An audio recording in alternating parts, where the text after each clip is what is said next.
Everyone. Let's see who's here. Oh, the hounds are already there. Okay, great. We can always count on the hounds, right?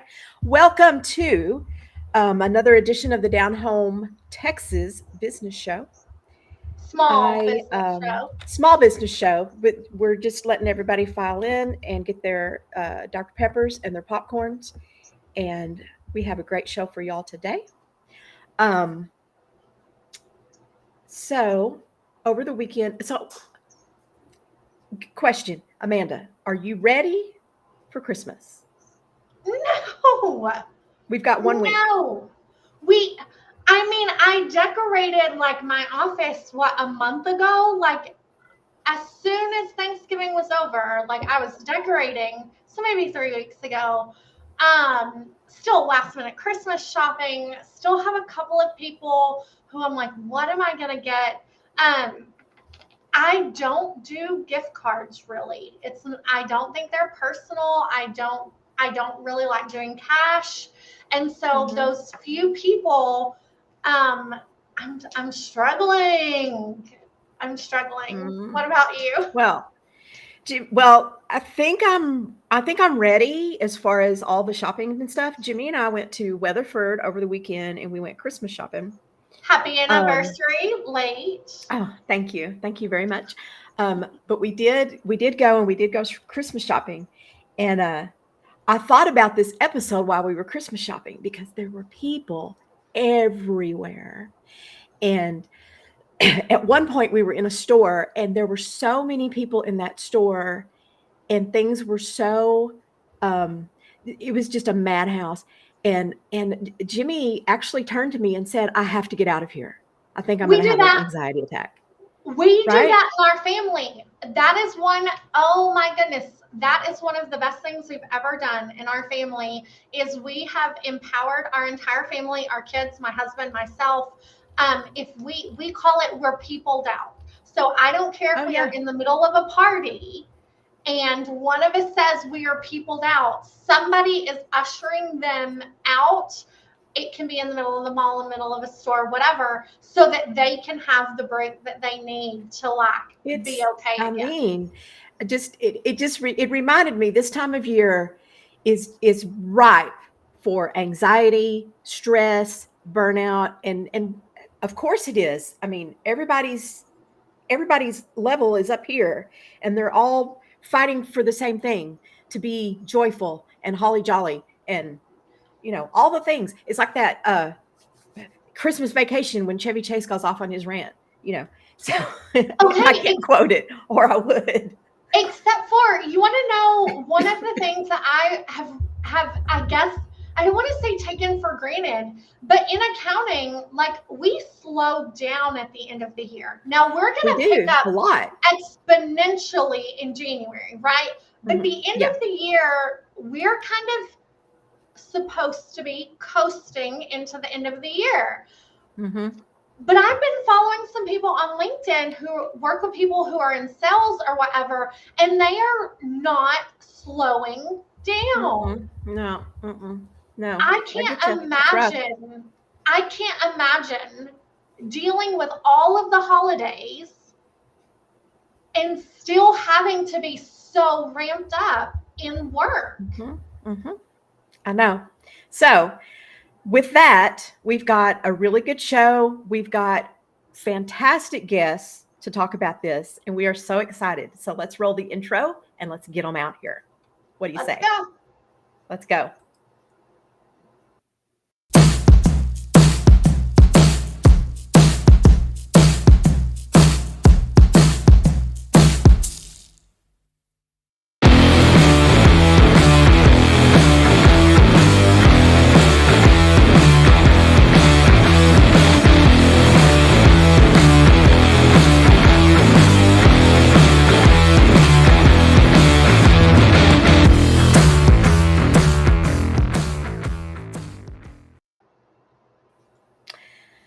Hey, everybody. So today it's episode 5 of the Down Home Texas Small Business Show.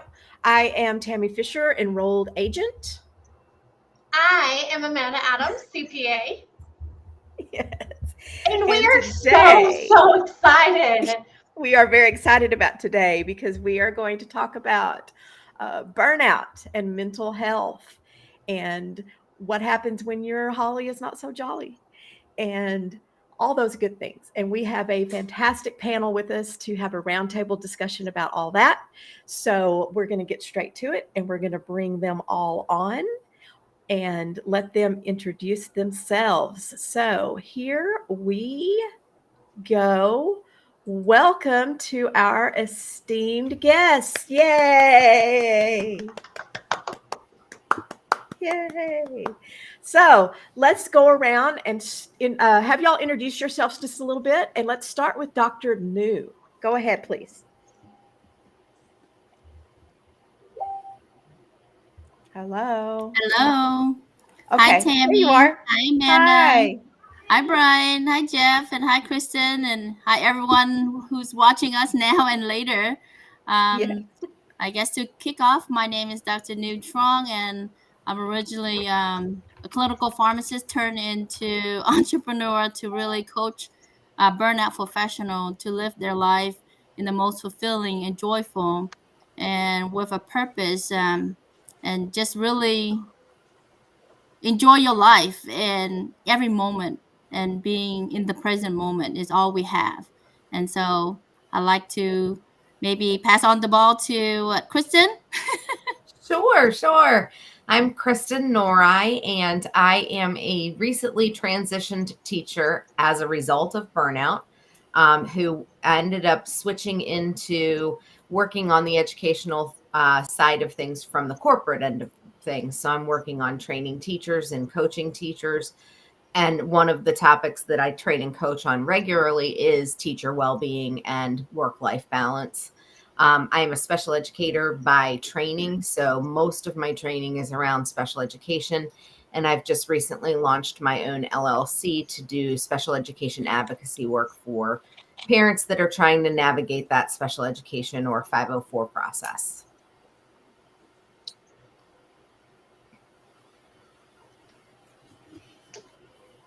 Bryan, you want to introduce yourself next? Sure, yeah. So I'm Dr. Bryan Sagray. I'm a retired surgeon and professional athlete. I help high performers to figure out where they want to go next, live life, to the fullest. And really, my goal is to help people take simple, small daily actions to end up getting big results. Jeff. Great. I'll go. I'm last here. So hi, everybody. And thank you for this platform and allowing me to be present with this amazing, group of entrepreneurs here. I'm Jeff Berger. I live in Cape Coral. I actually left corporate America in August of 2015 from total burnout. And today I am the founder and owner of Abundance and Optimum Wellness, where I believe we all should be living a life in abundance and optimum wellness, physically, mentally, emotionally, spiritually, and financially. I'm a certified holistic wellness coach with a focus on the microbiome, gut, brain, heart axis. And I have been coaching for 5 years and have now just recently incorporated holistic financial fitness. So I do believe that holistic mental and financial fitness is a new path to wealth today. Very good. So we feel really good about having you all here. We know you're very well qualified to talk about today's subject. So I guess I'm going to start it off and throw it on out there. And my first question is, I think a really good one, and that is, how do you maybe recognize signs in people that are struggling that may not be so obvious, especially during this time of year? Everybody's putting on a happy face. So what do y'all think? Bryan, you can go first. Okay, yeah. I think for me, it's usually harder, I think, to really recognize it in yourself unless you've been there before, right? So I've been down this road before, which is why I left 2 of the careers that I did. I think if you're looking at other people, for me, one of the easiest things that points it out is a change in their behavior, right? So some people think that burnout is going to manifest as like someone's chronically fatigued, they're tired, they're irritable, they're not participating. Sometimes it can be the total opposite, right? Like someone is really happy, they're excited, right? Like they're putting that face on, like you mentioned. And so usually for me, I typically look for like a change in behavior or a change in action, right? Like if they're one way and then now all of a sudden they're another, to me, that can be a sign that something's going on.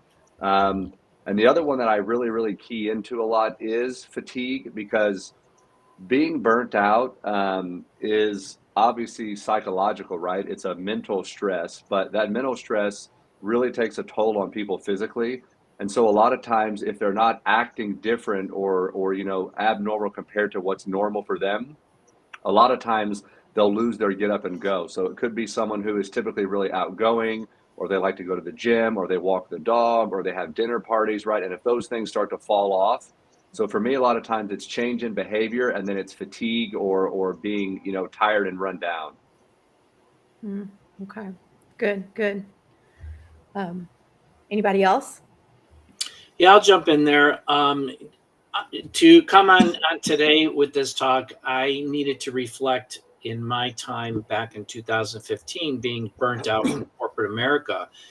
And that isn't happening to me today. So, but things that were really that I reflected on was the aspect of chronic fatigue, actually decreased productivity, cynicism within the workplace, because there was workplace was becoming a hostile work environment, which got me irritable. No matter what I did was wrong, and a feeling of detachment. And on top of that, that really brings on a level of stress, and it's overload on the adrenal glands, and it really impacts you from the inside, eating away at the inside, to really bring on other types of ailments during that high adrenaline rush when you are stressed and maxed out to the gill.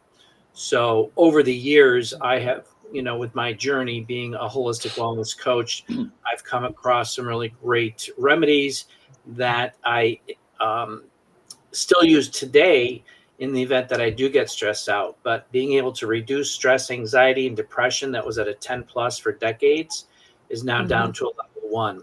And it's just a matter of really understanding how to address that. I'd like to just piggyback too on both Kristin? what Bryan and Jeff are saying, and, in terms of, I'm coming from a standpoint as a former educator where I worked, for years and loved every bit of what I did. And through the pandemic, I worked as a support staff specialist, specifically working on social emotional learning and behavioral and mental health and supporting our kids. And while I was in that job, I felt this ownership of making sure everybody was okay, not just within the school, not just my students, but my staff too, and my administrators. And I went above and beyond to do anything and everything I could until I crashed one day.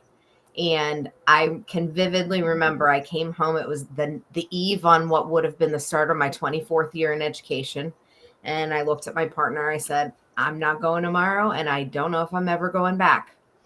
And I ended up taking some time off for mental health reasons and kind of reevaluating things.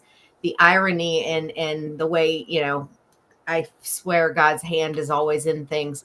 They cut my job that year because, quote, SEL and behavioral health are not really important right now.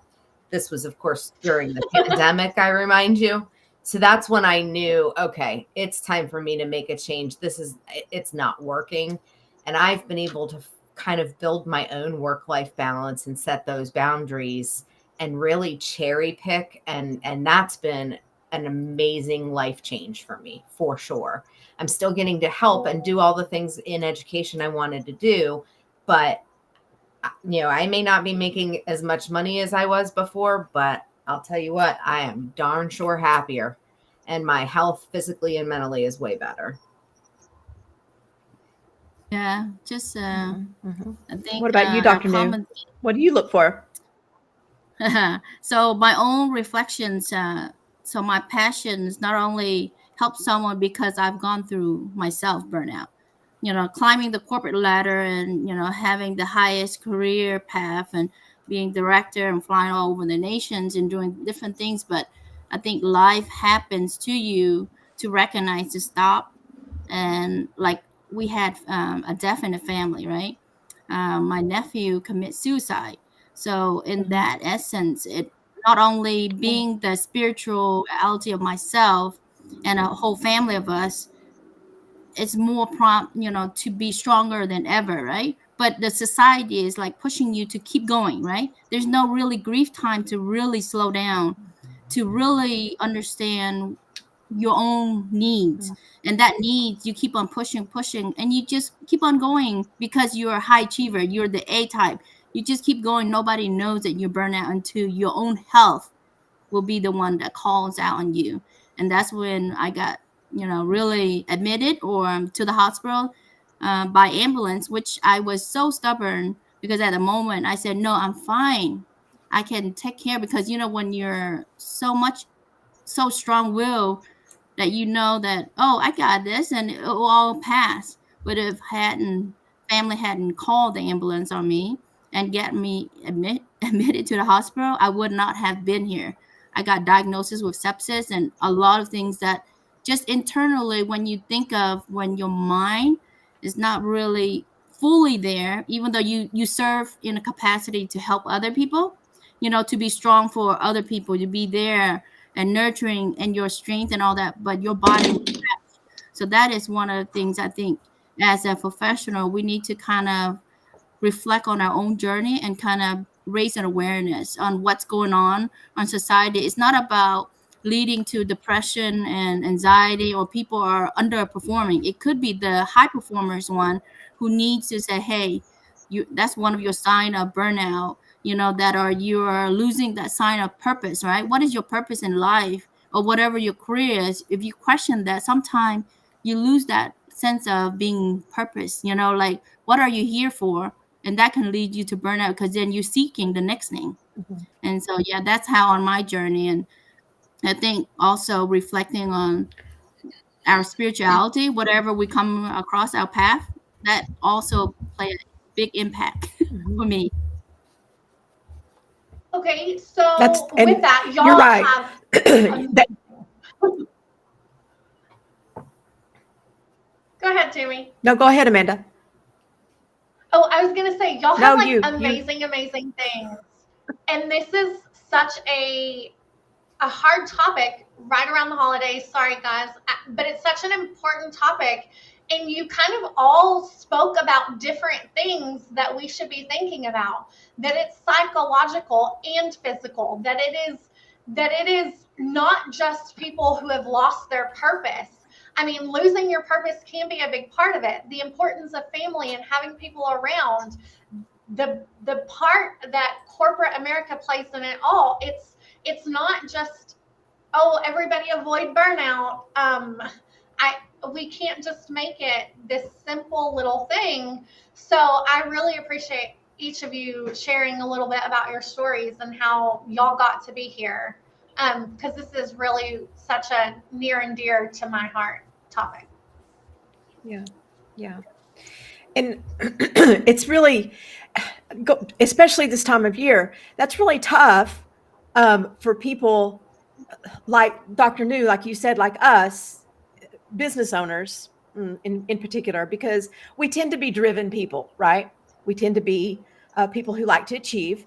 And we also, I think a lot of us tend to be people pleasers. So we're out here doing all the things and we want to make everything perfect and we want everybody to be happy.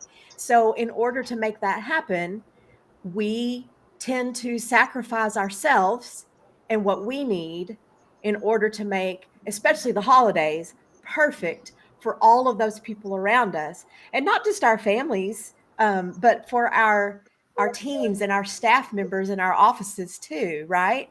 And then you, on top of that, we're trying to take care of ourselves physically, but this is a really tough time to do that because it's the holidays and everybody's sending us cakes and pies and chocolate and alcohol.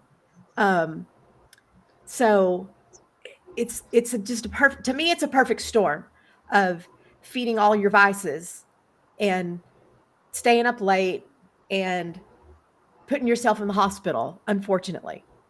So, go around and tell us some 2 or 3 tips or tricks that you personally use to keep yourself on track and to self-care, to take care of yourself during this time.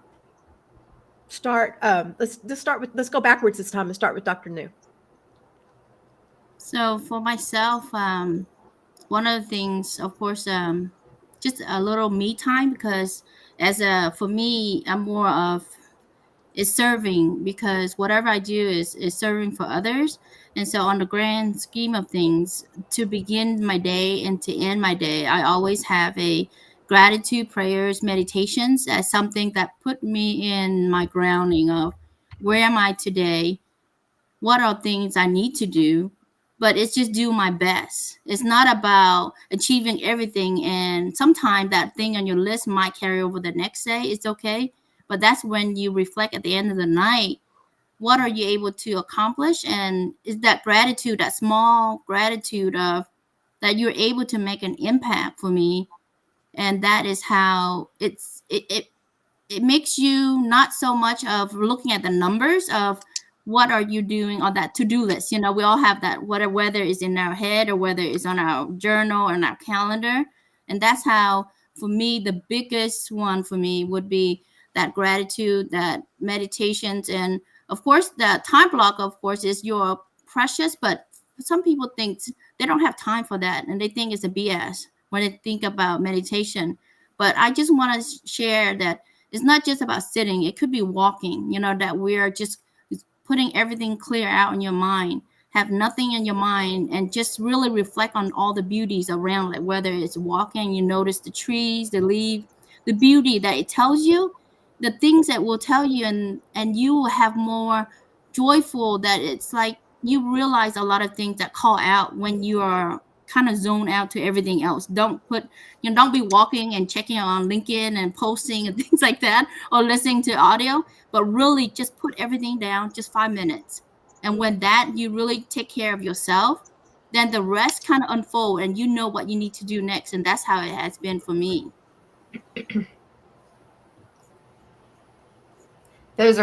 I think one of the things that I used to teach my students all the time and then realized that I was using it constantly.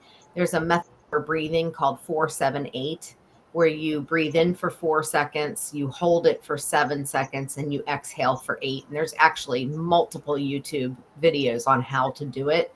I find myself doing that strategy all day, every day. You know, anytime I start to get, dysregulated, I'll catch myself, okay, do a count of 4.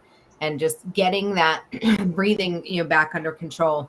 Everybody always says, oh, you have to breathe. It's not so much about the breathing in as the exhaling and getting, pushing that air out. But then also with self-care, I see the comments coming in now about what is self-care from the hounds. Ha ha. We're going to do our yoga and meditation together, Mr. Mike. And we're going to stretch and we're going to write. And I do, like Dr. New was saying, I start every day and end every day with a gratitude journal. That's something that's hard. It feels a little, you have to do it. And my latest is physically saying positive affirmations out loud to myself. It is very hard to do that. It's hard to take it seriously. But when you're really, really struggling, it can really help. I bet so. That's probably, and it's a good time of year for that. Yes. As we go in, especially as we go into Christmas, and I think are we still in Hanukkah? We just finished up Hanukkah 2 nights ago. Just finished. Okay. Yep. So, well, these are, this is a time of year. These are faith-based holidays. So why not? Okay. What about you, Jeff? What do you do? So everybody has presented some really great things to work on. And what I focus on primarily with my journey, because in 2018, my doctors were leading me down a path to early death because I was type 2 diabetic. And learning about your gut health is critical to your mental, physical, emotional, spiritual, and financial wellness. I was able to come off of 5 medications, lose 60 pounds. As I said earlier, reduce stress, anxiety, and depression that was at a 10, plus for decades down to a level 1. And I'm a survivor of chemical dependency and 2 attempted suicides. So with that, with regards to gut health, people, I encourage people to really look at the foods that they're consuming. My journey started out with learning about glyphosate. Glyphosate is a carcinogen, and it disrupts the endocrine system, and it causes a lot of things, but especially depression, dementia, which is all due to mental health. And in 1974, it was patented in 1974, but it was given a patent to Monsanto in 2010 as an antibiotic. Glyphosate, a chemical herbicide to kill insects, was patented in 1974. So with that, I pulled up some stats I want to share with people today, because I'm trying to stay up on top of this. But Panera Breads, highest levels of glyphosate. Arby's, the second highest level of glyphosate. Chick-fil-A has found this group of moms, in fact, have found and tested these foods and found that there's a contraceptive in their chicken meat in Chick-fil-A, which is a veterinarian drug. And it has been found in 4 school systems. In-N-Out food systems is the highest levels of cadmium, which is a heavy metal. And then Sonic Foods is the highest levels of lead in their burgers. These are just some of the many, many examples. And I share in an ebook that I have, there's over 10,000 chemical preservatives that are in our food. This is what's causing all of the diseases that we have out there. I won't say all, I'll say massive contributor with the diseases that we have going on with the children's ADHD, and leading into depression, anxiety, suicidal ideation, and depression. So food is the number one category for me, on top of all of the other stuff, which is added benefits for that as well. Yeah, that's really good advice. I'm really curious to hear what Bryan has to say as well, because he talks a lot about nutrition on his LinkedIn page. Yeah. And I think we all understand, that what we put in our bodies directly affects not only our physical health, but our mental health and well-being as well. No, yeah, I agree with that, Tammy. But I'm amazed at how many people don't realize what's really going on out there and what's in our foods. Mm-hmm, mm-hmm. But it's What do you people think, like Bryan? us that are getting it out there and educating people. Right. Dr. Bryan. Yeah, no, it's true. I mean, before I dive into the 3 things that I wanted to share with y'all, I mean, just people don't realize, right? Like the gut has 100 million neurons, right, in the gut itself. So people think, right, the brain, and they think neurochemicals, and they think mental disease, but they don't realize that the majority of the neurochemicals that we use in the brain to have thoughts, to have feelings, to have emotions are being manufactured in the gut, right? And so if you're not taking care of that, in many different ways, then that presents a challenge just overall. So it's really hard to implement. That's why I was talking today about sleep and nutrition as being sort of the best performance enhancing drugs on earth. And it doesn't really matter what meditation, what deep breathing, what gratitude practice, none of that stuff matters at the end of the day if you can't get the rest of the body working, because then none of that stuff is going to actually be transformative. It's going to just be something that's very short-lived. But for me, this time of year, I will tell you something that I think a lot of people don't focus on enough is we always, and I'm guilty of this as a coach also, we try to tell people things that they need to do. But I want to remind you guys, some of the most important things that you can do to change your life is to remove stuff from your life, right? It's not always about adding more and doing more, right? Another 10 minutes of an ice bath, another 20 minutes of a gratitude journal, another 3 hours of, standing on your head and drinking 20 pounds of kale juice, right? Like the problem is that we try to give people so many things to do, but sometimes the most important thing you can do is remove the stuff in your life that is not intentional, that's not purposeful, that's not essential, and that's not serving your mission. Because if it's not moving the needle, then it's just busy work, right? And so for me, I try to remind people that eliminating things is often more powerful than adding. And so that's a big one for me. Another one for me that's really, really important is to remind people that in life, you need to have at least 1 to 2 things every day that you do that are totally non-negotiable, right? And they can be very simple things like moving your body for 10 minutes, right? Or staying hydrated or doing your gratitude practice, whatever it is. But you have to have 1 to 2 things every day that you're not going to try to cheat yourself out of or say, hey, I'll do it tomorrow, right? So that you can start to build a foundation of habit. And that comes through doing something that we call non-negotiables. And then the last one I would tell people is don't forget that during the holidays, especially, 1 cookie, right? 3 cookies, missing that day at the gym, okay? Like not doing something one time is not going to ruin all of the progress from the rest of the year. It's not going to set you up for failure for the forthcoming year. So I tell people, we give others a lot of grace and space. Give it to yourself. Eat the cookie, have the piece of pie, right? But remember that you can still make progress and have fun at the same time. So those are the 3 that I like to lean into around this time of the year. Ooh, those are great, Bryan. Like those are Good. really, really actionable, actually. I appreciate those. Tammy, do you have any? Put me on the spot. You know, gosh, I want to.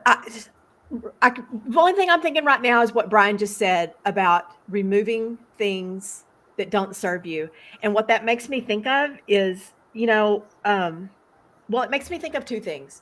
Okay, number one, we used to host Christmas here at our house, and it would be a really big anxiety causing thing for me because there would be, kids running everywhere and the house would be a mess. They would be, dropping things and spilling things. And for some reason, I had it in my brain that to be a good hostess, I had to be taking care of these things and on top of everything at that point in time. I had to be on it.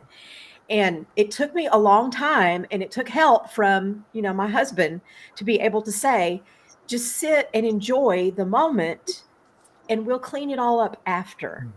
When everybody leaves, then we'll take care of the cleaning and putting everything right again.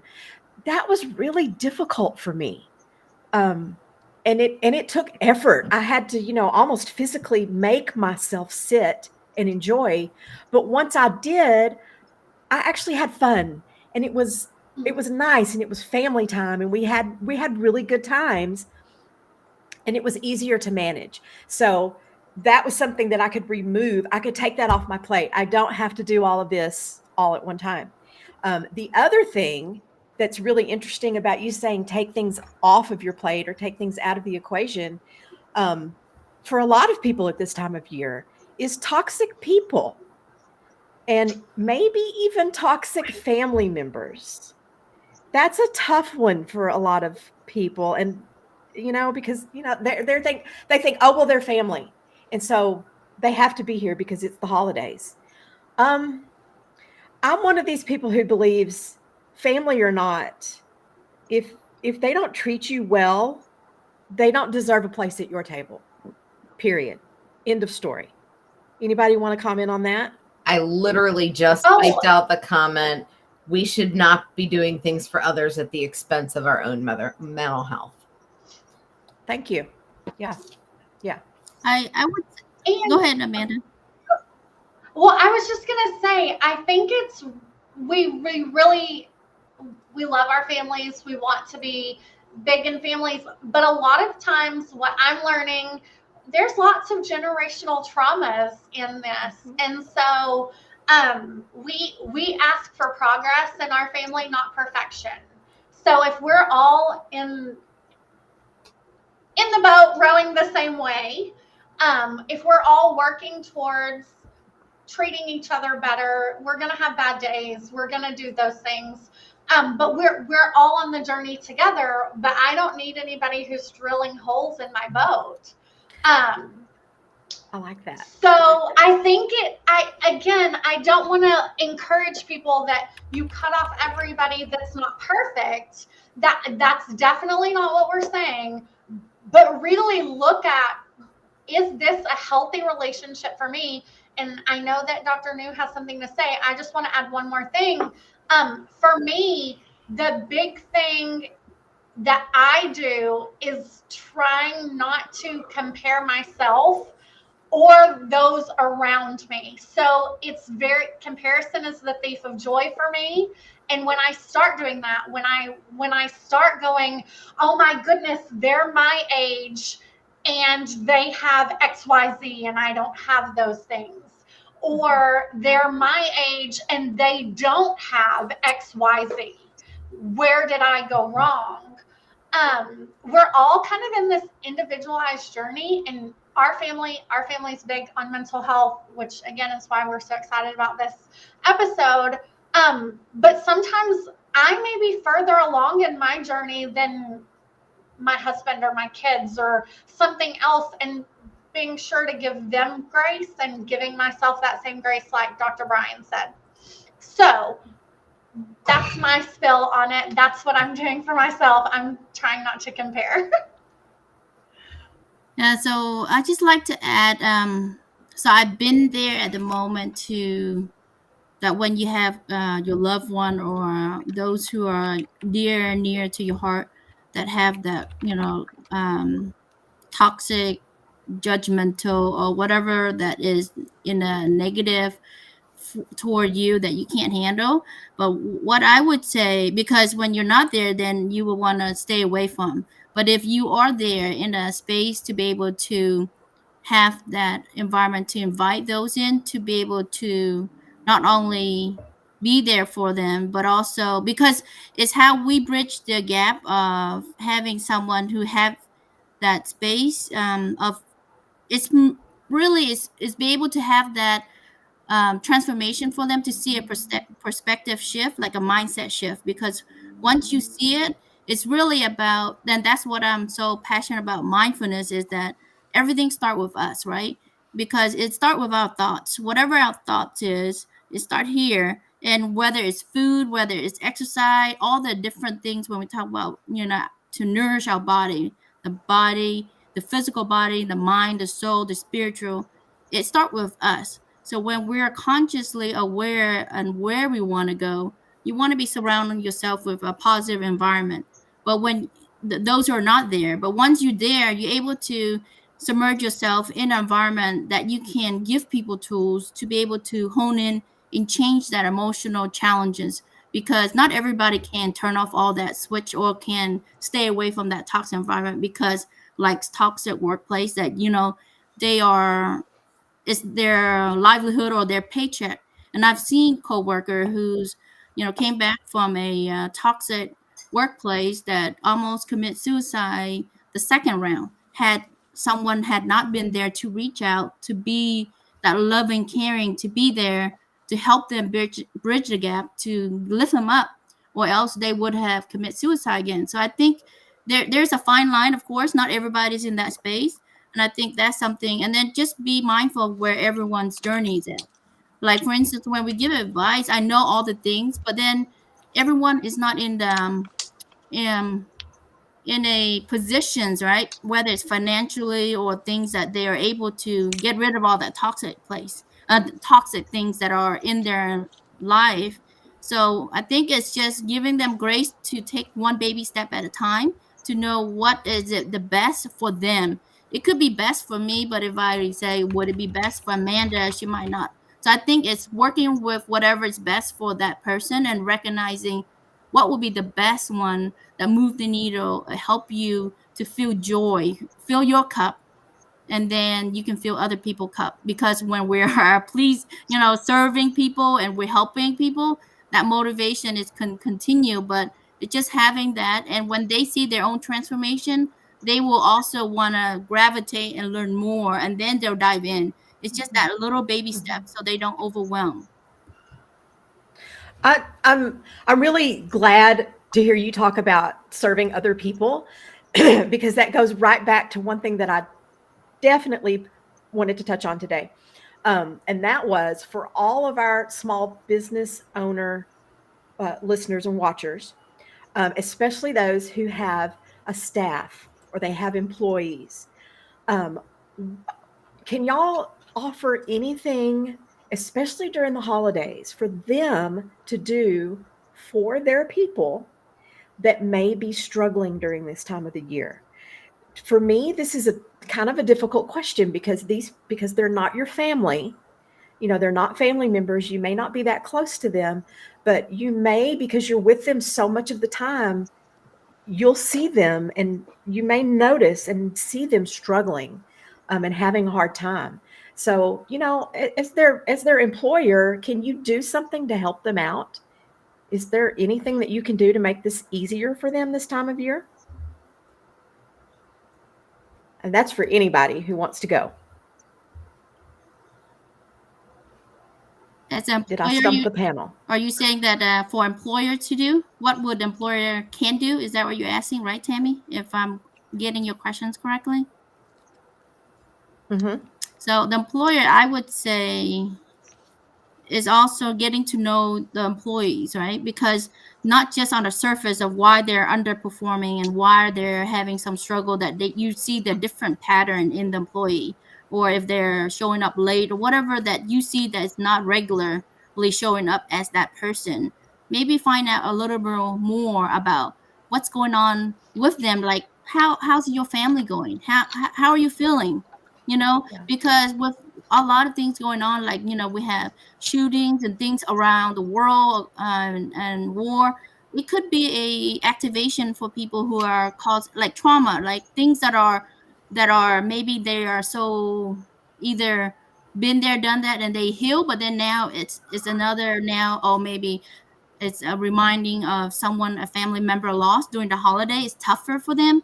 So there's a lot of things that I think we have to find out what's going on with that person in a personal life, because that's how it's going to show up. And accepting for employee who they are. You can't say leave your personal family situation at home, because that's part of who they are.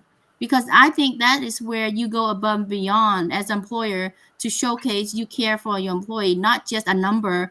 And if you're not performing well, then you are underperformer, because that is like the terminology that are like the stigma and people putting people in the box, right? But when Mm-hmm. people go above beyond, do you recognize that they go through struggles and make it happens for your company? So I think it's just being mindful and be aware. Sometimes they're not there intentionally doing things that are underperforming. They're trying their best, but maybe that best is something that we have to figure out in the back end. What's going on with them, and maybe how can we help? Yeah. Is there something we can, even just that saying that I don't know what's going on. Is there something would you like to have a conversation, offline or whatever, like after meeting, whatever, but something that shows that you care about the individual beyond the four walls of your workplace.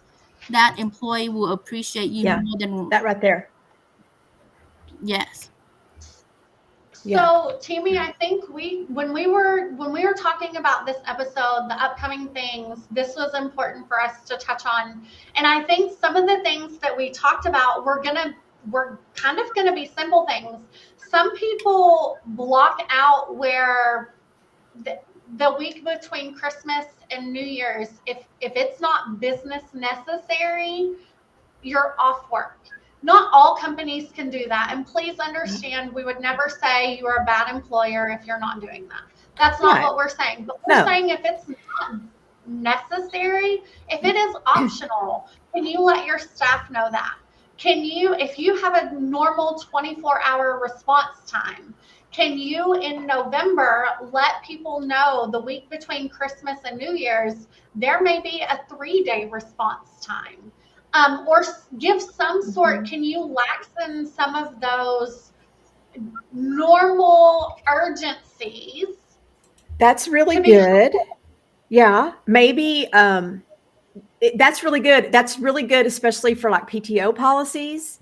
Some businesses, I understand coverage needs, but if coverage needs are not something that you're worried about, then let people have off for the holidays. Let them have that extra day for Christmas Eve or for the day after Christmas, if coverage is not an issue.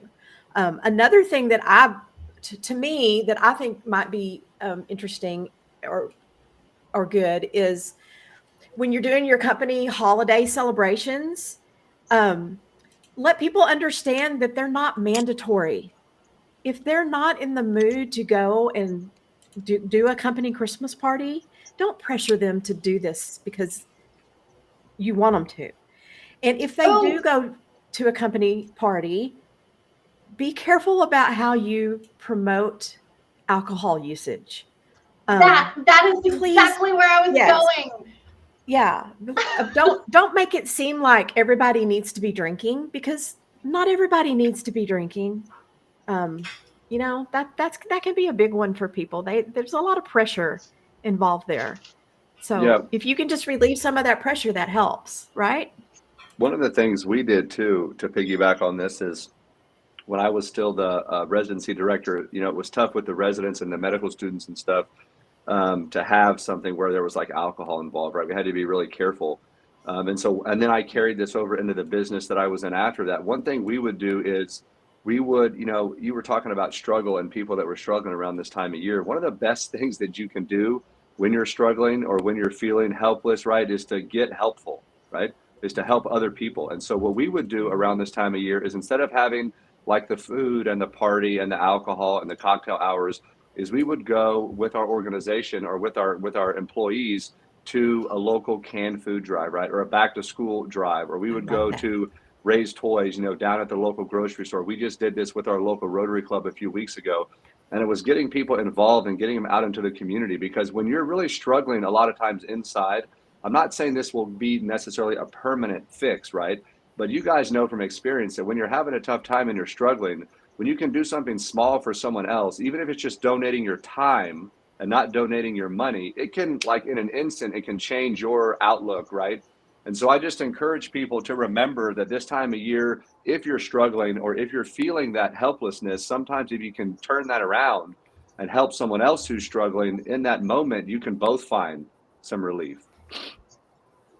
Yeah, that's a excellent idea.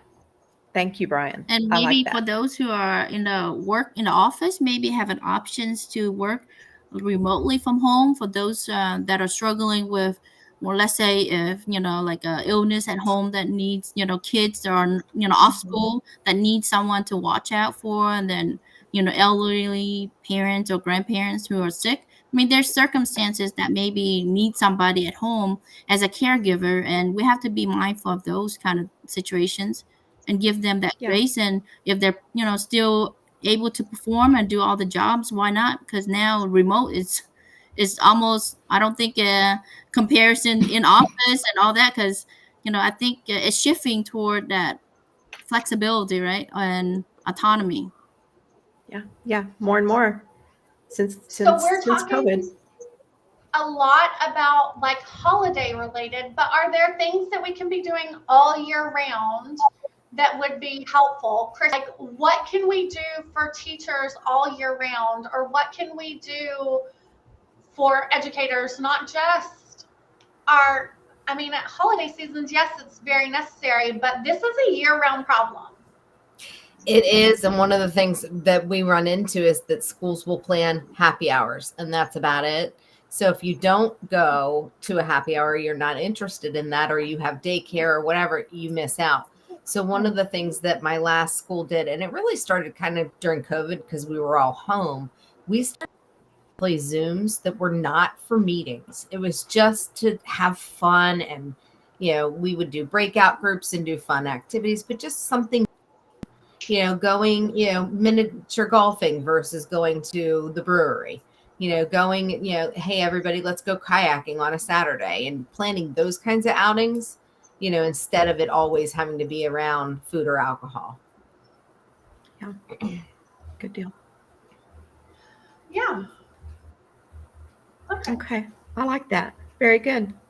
Well, it I add looks something, like maybe? we're coming. Yeah, go ahead. I think as on the health, I just want to remind everyone. Really, I know that people kind of start the beginning of the year with like New Year resolutions, and kind of really a long list or whatever list that they want. Don't tackle all of it. Tackle one items and get it down, because that's how you're going to lead yourself to burnout. But overwhelmed, because then you want to do it all, and I want to do this and this, and then you're gonna crash, and then you can give up, and then you're gonna go back to not doing anything, right? Because then you're Right. exhausted. I think just doing that one baby step, so that way not only your health, because remember, your health is your wealth. Because if you don't take care of it, you're gonna have to at the end have to take the money to be treating. It's like treating. So how about being proactively? Let's gear up. What are some things that we can do that doesn't cost a lot, wherever your journey is at, and then just take that one baby step and work toward it. And once you hone into that, then get the next one. But don't do it all. That's how people lose it and not really sustainable. And don't keep health being a burnout, adding on to everything else that we have going on. And I think that's something that people don't, I think I want people to remember that, because now we're going to the holidays and the beginning of the year. People are always going to say, oh, new year resolution, I'm going to do this for summer and da da da. But I think just having know yourself. Don't compare other people. Know what you are, kind of looking in for yourself. That's the best way to really find out what is work for you, and how you stay grounded, going on, being consistent. Show up for yourself. Can I add one thing to that? Absolutely. Real quick, the world is changing really rapidly, and I grew up in the 70s, and we're in the 2020s today, and kids today are more under pressure from societal issues that are going on, and the work at school, and everything is at a very, very fast pace. And when I was a kid, we didn't have computers, we didn't have cell phones, we were outside. And today, kids spend more time on their cell phones and computers, and they're not acting socially. And they need to get that out. And that is something that the parents really have to start looking at, because it's really changing the dynamic of kids, from ADHD, all kinds of stuff with regards to that. So I just wanted to plug that in there as well, because we need to. I don't have children, but I see other my family's children, my nieces and nephews. It's a change in their mentality from when I grew up. So I think that that's another important aspect that needs to be brought in for that generation, as on top of us adults. Okay. Well, we're coming up on the top of the hour, so we're going to have to shut it down, unfortunately. I hate to do that, because this is such a good conversation, but I want to give each of you the opportunity to go around and give us your closing thoughts, tell people where that they can find you and reach you and learn more, and answer this question: what do you hope to find under your tree on Christmas morning? We'll start with Bryan. Oh boy. Okay. No, I'm hoping to find just anything underneath the tree. Honestly, Lauren and I are having we're excited about, 2024. We have a couple of vacations that we're going on. So every year we promise each other, we're big travelers, and we always promise each other not to get anything, but then stuff ends up under there. So my hope is that we both stick to that and maybe just like not put anything under there this year. So that would be really fun. I know that's odd. But yeah, for those wanting to know where to find me, LinkedIn is the best place. Feel free to come on over to my profile, give me a follow for more, and have a free discovery call if you want to see if we would be a good fit to work together. Okay. All right. And let's skip over to Kristin. Sure. I also am on LinkedIn. You can find me there as Kristin Lynn Nori, also on Facebook that way, as well as on YouTube. And I am more than happy at any point to jump on calls as well. I do free discovery calls if you have, a student or a child that you have concerns about, that you would like advice on. It's my true passion, and I love helping in any way that I can in that sense. So please, feel free to reach out. I think the one last thing I would leave you with is what I want under my tree this year is a kinder world next year. I would like to see more and more kindness. Definitely. We were talking earlier, the more kind you put out, the more you give back. And, that's something that has just become so real, especially this time of year. But I hate to see that leave everybody when the new year turns. So that's my goal. Yeah. My wish is that continues on. Good. How about you, Jeff? As far as under the Christmas tree, I'm going to go a little bit with what Kristin said, but add the peace, prosperity, and more abundance for people globally in 2024. We're in really difficult times, and people are stressed out, not only from their family perspective or their work perspective, but from a global perspective as well. So that's what I wish. And as far as contacting me, I'm on Facebook, Instagram, TikTok, and LinkedIn under Jeffrey E. Berger. Just look for the bald-headed dude. And I will be posting a free ebook, which is titled How to Eliminate Stress Without RXs. It's a little bit about my journey, how I came off of all my medications, and show the pros and cons between pharmaceuticals and plant-based protocols. And just share that journey for people who are looking for something different. And it's free until December 31st. January 1st, I'm going to start asking for a donation for that book, because I keep updating it as I get more information. So thank you, and happy holidays to everybody. Again, thank you for letting me share this platform with all of you. Thank you. Thank you. And you'll put the link for that up in the comments? Yes, I'm going to send it to you, and Okay. I'll put it on the LinkedIn comments, but everybody else can Okay. use We'll that make sure that it shows up in all the feed comments. Great. Thank Okay. you. And what about you, Dr. New? Yeah, I just before I give my closing, I think I also want to second that our food is our medicines, and I totally I'm more on a holistic approach also. I don't believe in just popping a pill. And my own journey and burnout and the things that I've done as my lifestyle changes and the things I incorporate, not only putting me off of pharmaceutical medications of high blood pressure or high heart rate because of the stress, because stress will induce all that. And I think when we hone in and kind of control our nervous systems to be in a state of non-flight or flight, because when we're in a constant flight or flight, you're not able to really think critically, creatively, and just living your life without depending on medications and thrive. And that's what I wish for everyone in 2024, to have more love, kindness, and compassion to yourself, but then also to bless others in your journey. And so that's what I wish for. And thank you so much for having all of us, Tammy and Amanda. Yes. We are so very thankful for y'all's time and expertise. Thank you. Yeah, we're very, very happy to have y'all all here. We want to remind everybody that this is our last show for 2023, and that we will be returning on January the 8th in 2024 for the new year. And we wish everyone a very blessed Christmas and safe and happy New Year's Eve. So, Amanda, what do you want under your Christmas tree? What do I want? Well, I buy the presents, so does that even count? Does it even count? I don't know. Maybe. Anything cow I print. say yes, it does. I'm in a new cow print phase, so anything cow Okay. print. Okay, like that's what Okay. we're going with this year. Tammy, Okay. what about you? Well, I've already got my Christmas gift because I picked it out myself. So that's how we roll. And I got a brand new set of cookware, which I'm really excited about, that I picked out myself, and it's great. So, but if I had to get really sentimental though, and pick one thing that I wanted for everybody to have, I would say this. I wish that everyone